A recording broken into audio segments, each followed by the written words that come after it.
Hello, જાગૃત આવાજમાં તમારું સ્વાગત છે. મારું નામ છે ચિંતન અખાણી. આજે બેટા એવી 7 બ્રાન્ચ વિશે વાત કરીશ કે જે બ્રાન્ચમાં તમારે એડમિશન ના લેવું જોઈએ, પર્ટિક્યુલરલી ગુજરાતની અંદર. ધ્યાનથી સમજજો. અને બેટા આ મારો પોઈન્ટ ઓફ વ્યૂ છે. છેલ્લા 10 વર્ષથી અમે લોકો જે એડમિશન કાઉન્સેલિંગ કરી રહ્યા છીએ અને જે સ્ટુડન્ટ્સ જે છે એ આની અંદર અમારું કીધું માનેલું છે અને એ લોકોના કરિયર જે બન્યા છે એના હિસાબે અમે તમે લોકોને કહી રહ્યા છીએ બેટા. અને બેટા તમારે લોકોને જો અમારી સાથે ફ્રી ઓફ કોસ્ટ બધી ઇન્ફોર્મેશન જોતી હોય એડમિશનની, તો ડિસ્ક્રિપ્શન બોક્સમાં બેટા વોટ્સએપ ગ્રુપની લિંક છે, એની પર તમે ક્લિક કરી વોટ્સએપ ગ્રુપમાં તમે જોડાઈ શકો છો. એકવાર જોડાઈ ગયા તો બેટા ફરીથી જોડાવાની જરૂર નથી. બેટા 7 બ્રાન્ચ જે છે એ હું કેમ ના પાડી રહ્યો છું? જો આમ તો કોઈ બી બ્રાન્ચ ખોટી નથી, પણ આ 7 બ્રાન્ચની માટેની જે ફેસિલિટીઝ જોઈએ એ ફેસિલિટીઝ ગુજરાતમાં નથી, એની કંપનીઝ ગુજરાતમાં નથી. રાઈટ? તમને પ્લેસમેન્ટના ચાન્સ હોવા જોઈએ ને. આપણે કોઈ બી બ્રાન્ચમાં એડમિશન લઈએ તો બેટા આપણે પ્લેસમેન્ટ જે છે એના ચાન્સ આપણા હોવા જોઈએ. તો એના હિસાબે હું તમને લોકોને જે લિસ્ટ આપવાનો છું અને એના જગ્યાએ તમારે કઈ બ્રાન્ચ લેવી જોઈએ એના વિશે પણ બેટા હું વાત કરીશ. રાઈટ? હવે પહેલી બ્રાન્ચ એમાં સૌથી પહેલાં જે છે એવું બ્રાન્ચનું નામ આપીશ બેટા એરોનોટિકલ. એરોનોટિકલ ઘણા બધા બાળકોનું સપનું હોય છે કે હું મોટો બનીને એરોનોટિકલમાં જઈશ, બધાને સાયન્ટિસ્ટ બનવાની ઈચ્છા હોય છે. બેટા પણ એરોનોટિકલ કરવાથી જ તમે સાયન્ટિસ્ટ બનો એ જરૂરી નથી. એટલે મારા મુજબ તમારે બેટા એરોનોટિકલ ન કરવું જોઈએ. બિકોઝ એરોનોટિકલને લગતી આપણા ગુજરાતમાં કોલેજો જે છે એ એવી હાઈફાઈ કોલેજો નથી કે જ્યાં આગળ પ્લેસમેન્ટ માટે કંપનીઓ આવે. એક તો તમે પહેલાં સર્ચ કરો કે બેટા એરોનોટિકલ જે છે એ એરોનોટિકલ માટે કઈ કઈ કંપની છે. આ બધી કંપનીઓ તો છે લિમિટેડ કંપનીઓ, અને આ લિમિટેડ કંપનીઓ જે છે એ તો પહેલાં ટોપ લેવલની જે આઈઆઈટીઝ હોય એની અંદર જ જવાની છે. અને એમાં આઈઆઈએસટીમાં જે બેંગ્લોરમાં તિરુવનંતપુરમ જે કહેવાય આઈઆઈએસટીની એક છે કોલેજ, એનું એરોનોટિકલ જે છે સૌથી બેસ્ટ એરોનોટિકલ છે. એમાં તમારે કરવું તમે કરી શકો. જેવા તમારે JEE મેન્સ આપી, JEE એડવાન્સ આપી અને તમારે એમાં એડમિશન લેવાનું હોય અને ત્યાંથી સીધું બેટા ઈસરોની અંદર તમારું પ્લેસમેન્ટ થાય. રાઈટ? તો એ વસ્તુ આખી અલગ છે. બટ ગુજરાતની અંદર બેટા તમે લોકો એરોનોટિકલ કરો તો મારા મુજબ તમારે લોકોએ એકવાર વિચાર આપવો જોઈએ અને ના કરવું જોઈએ. તો સાહેબ મારે એરોનોટિકલ કરવું હોય તો શું કરવું? બીજો રસ્તો આપું છું બેટા. તમે બેટા એમાં તમારે બીજો રસ્તો એ કહેવાય કે આની પેરેન્ટ બ્રાન્ચ કઈ કહેવાય. બેટા આની પેરેન્ટ બ્રાન્ચ ઘણી બધી છે, પણ મેઇનલી બેટા આની પેરેન્ટ બ્રાન્ચ જે કે મેઇન બ્રાન્ચ મિકેનિકલ કહેવાય. તમે બેટા મિકેનિકલ એન્જિનિયરિંગ કરી શકો છો અને મિકેનિકલ એન્જિનિયરિંગ કર્યા પછી તમે લોકો બેટા એમટેક જે છે એ એરોનોટિકલમાં કરી શકો છો. બટ એમાં અગેન ધ્યાનમાં રાખજો, આ એમટેક તમે જે કરો એ NIT IIT સિવાય નહીં કરવાનું. બરોબર છે? યાદ રાખજો બેટા. જેટલી તમારી ઘણા બધા લોકો તમે માર્કેટમાં કહે છે કોલેજની કોઈ વેલ્યુ નથી. બેટા કોલેજની વેલ્યુ છે. કોલેજની વેલ્યુ કેમ છે ને એ તમને હાલ નહીં સમજાય. તમે જ્યારે સારી કોલેજમાં તમે ભણતા હો ને ત્યાંનું એક્સપોઝર આખું અલગ હોય, Tier 3 કોલેજમાં ભણતા હોય એનું એક્સપોઝર આખું અલગ હોય.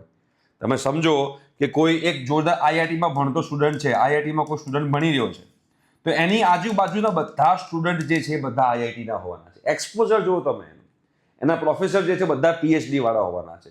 ક્વોલિટી ઓફ એજ્યુકેશન તમે જોઈ શકો છો. પ્લસ એવી સારી કોલેજમાં ભણતા હોય તો ત્યાં આગળ સારી કંપનીના CEO as a expert lecture આવતા હોય. રાઈટ? તમારું નેટવર્કિંગ જોરદાર થાય, તમારી પર્સનાલિટી જોરદાર ડેવલપમેન્ટ થાય, તમારું વિઝન ક્લિયર થાય. આ બધા જ એના બેનિફિટ છે સારી કોલેજમાં એડમિશન લેવાના. ખરાબ કોલેજમાં તમે એડમિશન લો તો ત્યાં આગળ 90% સ્ટુડન્ટ્સ એવા હશે કે જે લોકોને એન્જિનિયરિંગ ખાલી પાસ થવા માટે કરવાનું હશે. આ સચ્ચાઈ કહી રહ્યો છું. તમને લોકોને કદાચ સચ્ચાઈ કરવી પણ લાગે, બટ 90% સ્ટુડન્ટ્સ એવા હશે કે જે લોકોને માત્ર ને માત્ર પાસ થવાનું છે. ભાઈ પાસ થઈ જાય તો સારું. અને એવા એટમોસ્ફિયરમાં રહીએ તો ચાન્સીસ છે કે આપણે પણ એવા બનતા જઈએ. રાઈટ? એટલે કોલેજનું બહુ જ ઇમ્પોર્ટન્ટ છે તમારા લાઈફમાં.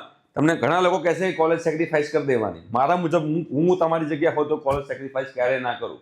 મેં ગુજરાતની બેસ્ટ કોલેજમાંથી એજ્યુકેશન લીધું છે અને હું તો તમને બી કહીશ કે બેસ્ટ કોલેજમાંથી એજ્યુકેશન લેવાય તો તમારી ક્વોલિટી જે છે ને આખી અલગ જ હોય. તો તમારે બેટા એરોનોટિકલ ના કરાય અને મિકેનિકલ કરાય. અને મિકેનિકલ કરી તમારે બેટા ગેટ એક્ઝામ અપાય. ગેટ એક્ઝામ જે છે એ માસ્ટર્સની એન્ટ્રન્સ એક્ઝામ છે. જે રીતે તમારી ગુજકેટ એક્ઝામ બેચલર્સની એન્ટ્રન્સ એક્ઝામ છે, એવી રીતે ગેટ એક્ઝામ જે છે એ માસ્ટર્સની એક્ઝામ છે. અને એમટેક જે છે એ તમે લોકો એમાં એડમિશન લઈ અને NIT IITમાં એરોનોટિકલ કરી શકો છો. તો આ એક તમારે બેટા ધ્યાનમાં રાખવાનું છે. બીજી બેટા મેકાટ્રોનિક્સ બ્રાન્ચ. મેકાટ્રોનિક્સ બ્રાન્ચ જે છે એ પણ તમારે બેટા ગુજરાતમાંથી ન કરવી જોઈએ. બરોબર? હવે આ મેકાટ્રોનિક્સની પેરેન્ટ બ્રાન્ચ કઈ છે એ પણ તમને કહી દઉં બેટા. મેકાટ્રોનિક્સમાં તમારે જવું હોય તો બેટા એમાં તમારે 3 પેરેન્ટ બ્રાન્ચ છે, એમાંથી કોઈ બી બ્રાન્ચમાં જઈને પછી માસ્ટર્સ તમે એમાં આગળ કરી રોબોટિક્સમાં કરી શકો છો. બેટા મિકેનિકલમાં તમે લઈ શકો છો. મિકેનિકલમાં ના લેવું હોય તમે બેટા ઈસીમાં એડમિશન લઈ શકો છો.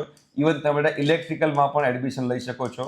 અને આમાં એડમિશન લઈ તમે લોકો તમારી લાઈફ જે છે ગેટ એક્ઝામ આવી, તમારે અગેન માસ્ટર્સ કરવાનું, ગેટ એક્ઝામ આપવાની, અને ગેટ એક્ઝામ આપી અને પછી રોબોટિક્સમાં તમે માસ્ટર્સ કરો, બરોબર, તો તમે લોકો બેટા મેકાટ્રોનિક્સની ફિલ્ડમાં આગળ વધી શકો છો. રાઈટ. ગુજરાતમાં મારા ખ્યાલથી મારા નજરમાં એવી કોઈ જોરદાર કોલેજ નથી કે જે તમને મેકાટ્રોનિક્સ કરાવે અને જબરદસ્ત પ્લેસમેન્ટ અપાવે. આપણે 4 વર્ષનું એજ્યુકેશન લઈએ અને 4 વર્ષના એજ્યુકેશન પછી આપણને ખબર પડી સાલું પ્લેસમેન્ટ જ નથી તો તકલીફ પડી જાય ને. તો બીજી બ્રાન્ચ બેટા મારા એકોર્ડિંગલી બેટા મેકાટ્રોનિક્સ છે, જેમાં તમારે એડમિશન ના લેવું જોઈએ. ત્રીજી બ્રાન્ચ જે છે એ ઓટોમોબાઈલ છે. એક વસ્તુ યાદ રાખજો કે ઓટોમોબાઈલમાં તમારે બહુ જ ઈચ્છા છે કે ના સાહેબ મારે તો ઓટોમોબાઈલ જ લેવું છે, તમે ભલે કહેતા હો, તો બેટા ઓટોમોબાઈલ લેવું તો એલડીમાં લેજો, બરાબર, એલડીમાં લેજો. બાકી મને લાગતું બીજી કોઈ ગુજરાતી બીજી કોઈ કોલેજમાં તમારે ઓટોમોબાઈલ કરાય.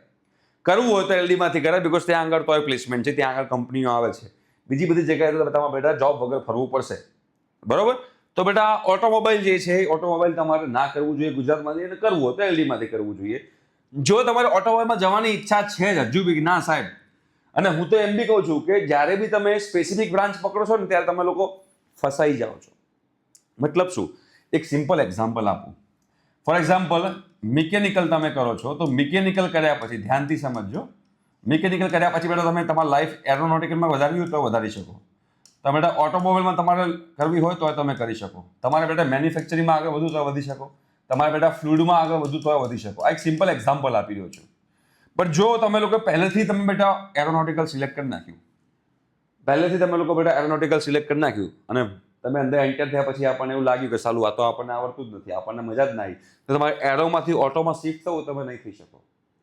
ઓટોમાં તમે ધારો કે એડમિશન લીધું, ઓટોમાંથી તમારે બેટા મેન્યુફેક્ચરિંગમાં શિફ્ટ થવું તમે નહીં થઈ શકો. બટ એ જગ્યાએ તમે બેટા મિકેનિકલ એન્જિનિયરિંગ લીધું હોય ને તો તમે આ બધા ઓપ્શન તમારી માટે ઓપન રહે. તમારે બેટા જનરલાઇઝ બ્રાન્ચ લેવાની, જેના કારણે તમારા માટે ઓપ્શન ઓપન રહે. હંમેશા એવા ઓપ્શન ચૂઝ કરવાના કે ફ્યુચરમાં તમારે ડાયવર્ટ થવું હોય તમે લોકો ડાયવર્ટ થઈ શકો, તમારા માટે યુટર્ન પોસિબલ હોય. જો તમારા માટે યુટર્ન પોસિબલ ના હોય તો બેટા daawpani.com થઈ જાય, તમે લોકો હેરાન થઈ જાઓ. રાઈટ. તો અહીંયા ઓટોમોબાઈલ તમે લોકો ના લેશો. એના કરતાં અગેન તમને કહું છું કે એની પેરેન્ટ બ્રાન્ચ કઈ છે બેટા? એની પેરેન્ટ બ્રાન્ચ બેટા મિકેનિકલ છે. આ મિકેનિકલ તમે લઈ શકો છો. અને પછી પ્લસ તમે બેટા ગેટ એક્ઝામ આપી અને ઓટોમોબાઈલમાં તમને હજુ એમ લાગે ના મને તો ઓટોમોબાઈલમાં જ ઇન્ટરેસ્ટ છે, તો ગેટ એક્ઝામ આપી અને ઇન્ડિયાની બેસ્ટ એનઆઈટી કાં આઈઆઈટીમાં તો બેટા ઓટોમોબાઈલમાં માસ્ટર્સ કરો અને પછી તમારી લાઈફ તમે આગળ વધારો. તો એ પ્રમાણે તમે બેટા તમારી લાઈફ જે છે એનું પ્લાનિંગ કરી શકો છો. બીજું અગેન સેમ પ્રોડક્શન, આ બ્રાન્ચ પણ ના લેવાય. એના કરતાં અગેન કહું છું બેટા મિકેનિકલ બ્રાન્ચ લેવાની અને તમારે બેટા પ્રોડક્શનમાં આગળ વધવાનું માસ્ટર્સ કરીને. સેમ કન્સેપ્ટની વાત કરી રહ્યો છું, પ્રોડક્શનની વાત કરી રહ્યો. એન્વાયરમેન્ટલ, જો બેટા એન્વાયરમેન્ટલમાં પ્લેસમેન્ટ નથી એવું નથી, આ બ્રાન્ચ ખરાબ છે એવું નથી કહી રહ્યો. તમે બેટા આમાં એલડીમાં તમે એન્વાયરમેન્ટલમાં એડમિશન લો કે પછી તો તમને લોકોને પ્લેસમેન્ટ થવાનું જ છે. બટ હું કેમ આ વસ્તુ કહી રહ્યો છું? બિકોઝ અગેન આ બેટા સ્પેસિફિક બ્રાન્ચ થઈ જાય. ઘણા બધા વિદ્યાર્થીઓ બેટા એવા હોય છે કે જે લોકોને અત્યારથી ખબર હોતી નથી કે લાઈફમાં આગળ શું કરવું. અને આવા 99% સ્ટુડન્ટ છે, તમને કહી દઉં 99% સ્ટુડન્ટ્સ આવા છે કે જે લોકોને ખબર જ નથી કે અમને આગળ શું કરવું છે. કોઈ વિદ્યાર્થી અમને આવીને પૂછે, અમને પર્સનલી મળે અને પૂછે ને કે સાહેબ મને તો કોમ્પ્યુટરમાં ઇન્ટરેસ્ટ છે, બેટા કોમ્પ્યુટરના 2 ક્વેશ્ચન પૂછો ને નહીં આવડતા હોય. પણ જસ્ટ બિકોઝ માર્કેટમાં એવી હવા ફેલાયેલી છે કોમ્પ્યુટરમાં જાઓ એટલે જોરદાર, કોમ્પ્યુટર જોરદાર, ઘરમાં પણ એવું વાતાવરણ થયું હોય કોમ્પ્યુટર જોરદાર, એટલે એના મગજમાં ઘૂસી ગયું કે મને કોમ્પ્યુટરમાં ઇન્ટરેસ્ટ છે એટલે હું કોમ્પ્યુટરમાં જાઉં, પણ હકીકતમાં એને કોમ્પ્યુટર આવડતું જ ના હોય. 99% સ્ટુડન્ટ્સનું જે છે એમનો નક્કી જ નથી ગોલ કે મારે આગળ લાઈફમાં શું કરવું. હવે કોઈ વિદ્યાર્થીને એમ કહે છે કે બેટા એન્વાયરમેન્ટલ જોરદાર બ્રાન્ચ છે, એડમિશન લઈ લે. ઓકે, લઈ લીધું, બટ એને ગમશે, આપણને ખબર છે. એના કરતાં તમારે એની જે પેરેન્ટ બ્રાન્ચ છે તમારે લેવી જોઈએ સિવિલ એન્જિનિયરિંગ. બેટા સિવિલ એન્જિનિયરિંગ કર્યા પછી તમે એન્વાયરમેન્ટલની ફિલ્ડમાં આગળ લાઈફ બનાવી શકો છો ને, કોઈ કંઈ નથી બનાવી શકતું, બરોબર છે. બટ તમે સિવિલ એન્જિનિયરિંગ લો તો સિવિલ એન્જિનિયરિંગ તમારી પાસે ઓપ્શન કેટલા છે બેટા? જુઓ, તમે તમારી લાઈફ ફ્લુઇડ મિકેનિક્સમાં આગળ વધારવી હોય, તમારે બેટા એન્વાયરમેન્ટલમાં આગળ લાઈફ વધારવી હોય, અર્બન પ્લાનિંગમાં તમારે બેટા લાઈફ આગળ વધારવી હોય, તમારે બેટા સ્ટ્રક્ચરની અંદર સ્ટ્રક્ચર એન્જિનિયરિંગ જે કહેવાય એમાં તમારે લાઈફ આગળ વધારવી હોય, તો તમે સિવિલ કર્યું હોય તો તમારી પાસે બધા ઓપ્શન ખુલ્લા રહેશે. હવે તમે બેટા એન્વાયરમેન્ટલ એન્જિનિયરિંગ કર્યું પછી તમે કહો મને એન્વાયરમેન્ટલ નથી ગમતું, મારે સ્ટ્રક્ચરમાં આગળ વધવું છે, શું કરશું?